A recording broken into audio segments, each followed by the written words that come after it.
गई अब हमारी सीनियर्स की बारी। नई नई नई ये बातें, नई है जानकारी। आ गई अब हमारी सीनियर्स की बारी। इनके अनुभव से अपनी बदली दुनिया सारी। इनके अनुभव से अपनी बदली दुनिया सारी। दादा दादी नाना नानी करते बातें प्यारी। सुन लो तुम, समझ लो तुम, हाँ सुन लो तुम, समझ लो तुम। सुन लो तुम, समझ लो तुम, बात ये हमारी। खुश रखोगे इनको तो होगी खुशी तुम्हारी। नई बात है ये देखो, नई जानकारी। आ गई अब हमारी सीनियर्स की बारी। समय बिताना हो या करना हो दिमागी कसरत, क्विज एक ऐसा खेल है जिसे खेलने वाले दोनों पक्षों, प्रश्न पूछने वाला और उत्तर देने वाला, दोनों को मजा आता है और खुद के ज्ञान और योग्यता का भी पता चलता है। आइए कुछ पल बैठते हैं बुजुर्गों की छांव में, जो देखी है उनकी आंखों ने जिंदगी के ढेरों अनुभव। उन अनुभवों से अनुभव हम आज लेते हैं। नमस्कार दोस्तों, आप सबका स्वागत है विज्ञान प्रसार, विज्ञान और प्रौद्योगिकी विभाग, भारत सरकार एवं अलगप्पा विश्वविद्यालय कराईकुडू तमिलनाडु के संयुक्त तत्वाधान में वरिष्ठ नागरिकों द्वारा प्रस्तुत एक खास कार्यक्रम श्रृंखला अनुभव में, जिसे आकार दिया है डॉक्टर आर श्रीधरन ने और मार्गदर्शन कर रही हैं कार्यक्रम की मेंटोर पूजा मुरादा। साथ ही निर्माता हैं चित्रा शर्मा और जमशेद खान, और जिसे आप सुन पा रहे हैं सामुदायिक रेडियो 90.8 FM 24 पर। और मैं हूँ आरजे सनी। दोस्तों, हम सभी ने स्टूडेंट लाइफ में तो कई सारी क्विज प्रतियोगिताओं में भाग लिया है, पर धीरे धीरे जैसे जैसे हम बड़े होते जाते हैं, इस तरह की प्रतियोगिताओं में भाग लेना और इन सब चीजों से हम दूर होते चले जाते हैं।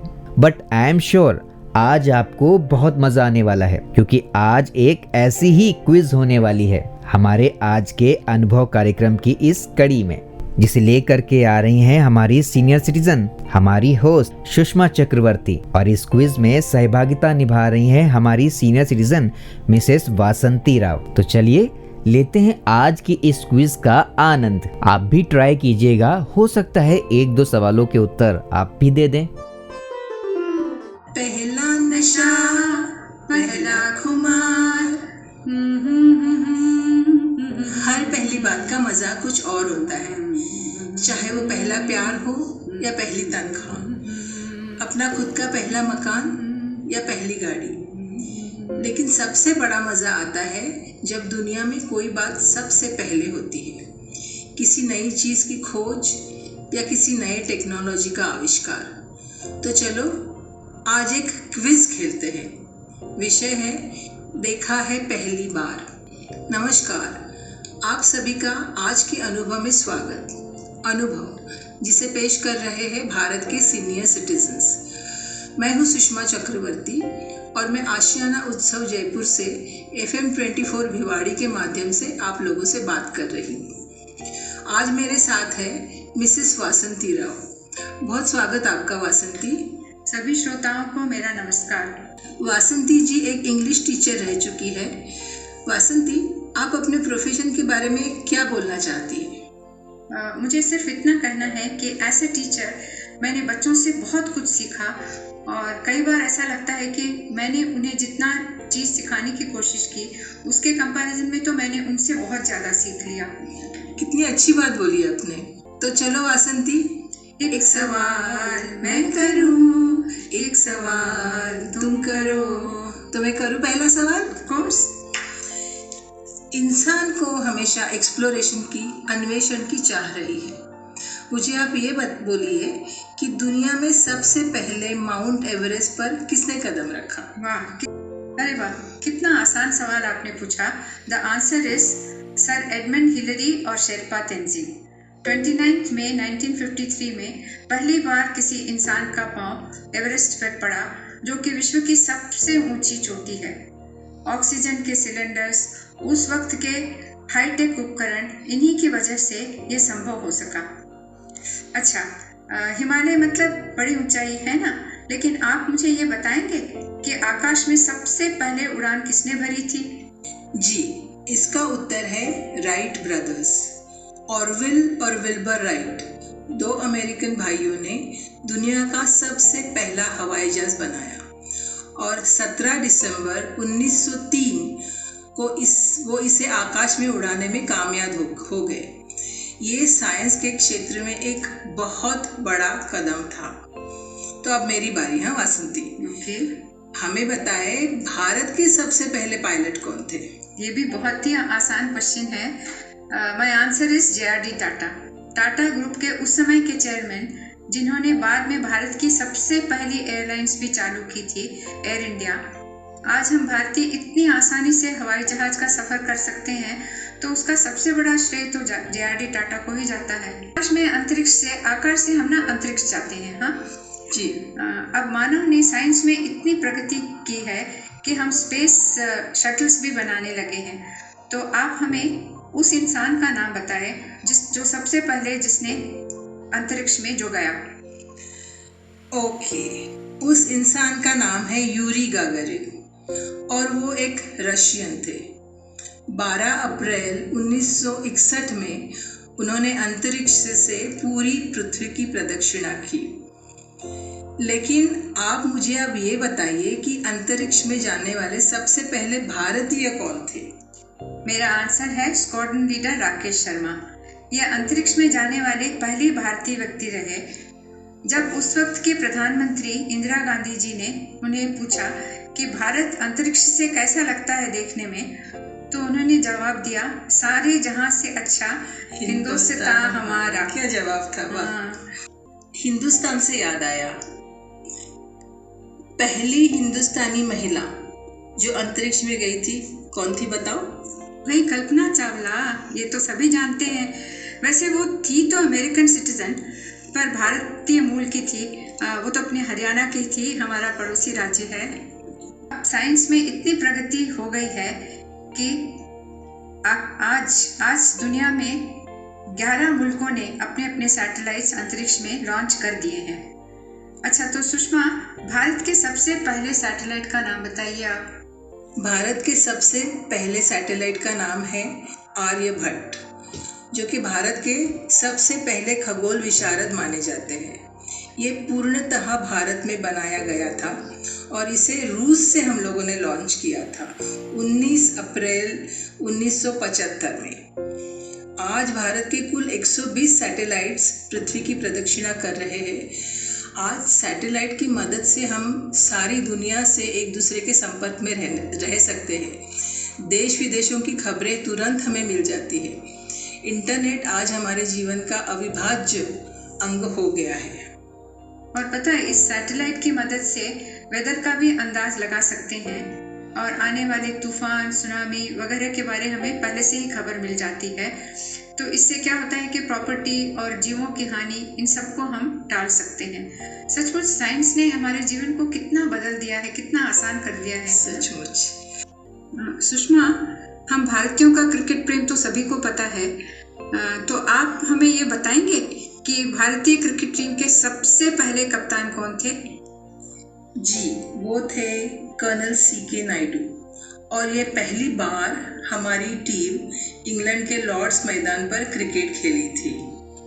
स्पोर्ट्स भी तो कितना बड़ा साइंटिफिक हो गया है ना आजकल, जैसे कि कंप्यूटर की मदद से बॉलिंग की स्पीड नापना, रनर का पेस रिकॉर्ड करना, ये सब। पता है, इतना ही नहीं बल्कि खिलाड़ी क्या खाते हैं, उनका डाइट क्या होना चाहिए, वो किस तरह के जूते पहनते हैं, किस तरह के स्पोर्ट्स गियर इस्तेमाल करते हैं, इन सब में भी काफ़ी साइंटिफिक तरीका अपनाने लगे हैं लोग। और सिर्फ क्रिकेट ही क्यों, सभी स्पोर्ट्स में अब साइंस का बहुत इम्पोर्टेंस आ गया है। जी, साइंस से तो हर क्षेत्र में साइंस आ रहा है। और पता है, साइंस की बात कर रहे हैं हम, लेकिन आजकल वेदर के अनुसार आजकल की फैशन भी बदलती है। ये तो हम सभी को पता चल गया है आजकल। तो अब मुझे बोलना वासंती कि भारत की सबसे पहली विश्व सुंदरी कौन थी? मेरे ख्याल से उसका नाम रीता फारिया है। बिल्कुल सही। रीता फारिया जो थी ना, वो एक डॉक्टर थी और हम कह सकते हैं कि वो भी साइंस से ही जुड़ी हुई थी, क्योंकि डॉक्टर थी और बहुत खूबसूरत महिला भी थी। और सौंदर्य और दिमाग दोनों ही उनके पास था। बिल्कुल बिल्कुल। और 1966 में मिस वर्ल्ड प्रतियोगिता में उन्होंने मिस वर्ल्ड का खिताब जीता था। और आज देखो खूबसूरती और फैशन के क्षेत्र में हम कहाँ से कहाँ पहुँच गए हैं। अब जब हम अवार्ड्स की बात कर रहे हैं सुषमा, तो आप मुझे ये बताएंगे कि भारत का सबसे पहला नोबेल प्राइज किसको मिला था? जी, गुरुदेव रविंद्रनाथ टैगोर। इनकी सबसे प्रसिद्ध रचना तो है गीतांजलि, पर इन्होंने इतने विस्तृत विषयों पर इतनी अद्भुत रचनाएं की है कि वो अलग ही एक विषय हो सकता है। हमारा राष्ट्रगीत भी तो इन्होंने लिखा है। पता है सुषमा, मैं खुद शांति निकेतन हो आई हूँ। अच्छा। और ये करीब आई थिंक 56-57 में था। और वहाँ आप जैसे ही अंदर जाते हो ना, तो आपको जैसे आपको लगता है किसी दूसरी दुनिया में आ गए हो। क्लासेस सब आउटडोर पेड़ों के नीचे होता है। पेड़ों के नीचे झुंड में बैठे हुए बच्चे गाते भी हैं और डांस भी होता है। मतलब एक अलग दुनिया, बहुत ही अलग। भारत के किस साइंटिस्ट को सबसे पहला नोबेल पुरस्कार मिला था वासंती? भाई आंसर तो है सीवी रमन। उन्होंने ये पुरस्कार फिजिक्स में मिला था उनको, यानी कि भौतिक विज्ञान में। साइंस हमारे जीवन में आज इतना घुल मिल गया है ना कि हमें सोच भी नहीं सकते कि साइंस के बिना हमारा क्या हाल होता। लेकिन हमने साइंस का दुरुपयोग भी बहुत किया है, जैसे एटम बम बनाया। अच्छा, तो सुषमा आप ये बताएं कि दुनिया का सबसे पहला एटम बम किस शहर में गिराया गया था? Hiroshima, Japan. दूसरे विश्व युद्ध में अमेरिका ने ये बॉम्ब जापान पे गिराया था। इस बॉम्ब की वजह से दूसरे विश्व युद्ध का अंत हुआ, नहीं तो पता नहीं और कितने दिन ये चलता था और कितने लोग मारे जाते थे। लेकिन साइंस का अच्छा उपयोग हमने ज़्यादा किया है। जैसे मेडिकल साइंस में हमने आज इतनी प्रगति की है कि करीब करीब सभी बीमारियों का इलाज डॉक्टरों के पास है। मुश्किल से मुश्किल ऑपरेशन भी आज बहुत ही आसान हो गया है। सुषमा, इसी संदर्भ में मैं आपसे एक सवाल पूछने वाली हूँ। मुझे आप बता सकते हैं कि दुनिया का सबसे पहला सर्जन कौन था? जी, सुश्रुत। ये करीब 2400 साल पहले की बात है। इनका लिखा हुआ सुश्रुत संहिता दुनिया के प्राचीन ग्रंथों में से एक बहुत ही महत्वपूर्ण ग्रंथ माना जाता है। उनके द्वारा दुनिया की पहली शल्य चिकित्सा भारत में ही हुई थी। और हमें इस बात का बहुत गर्व है कि सबसे पहला सर्जन भारतीय था। आजकल कितनी कठिन से कठिन सर्जरी, जैसे हार्ट ट्रांसप्लांट, लिवर ट्रांसप्लांट, वो तो हो ही रही है। इसके अलावा कृत्रिम लिवर, हार्ट्स, ये भी लेबोरेटरी में बनाए जा रहे हैं, पता। और प्लास्टिक सर्जरी तो एक्सीडेंट विक्टिम्स के लिए तो एकदम वरदान साबित हो गई है। लेकिन तुम्हें ये पता है वासंती कि दुनिया की सबसे पहली प्लास्टिक सर्जरी किसने की थी? किसने की? वो भी सुश्रुत ने ही की थी। रियली? वाह। भारत को इसके ऊपर बहुत बड़ा गर्व होना चाहिए।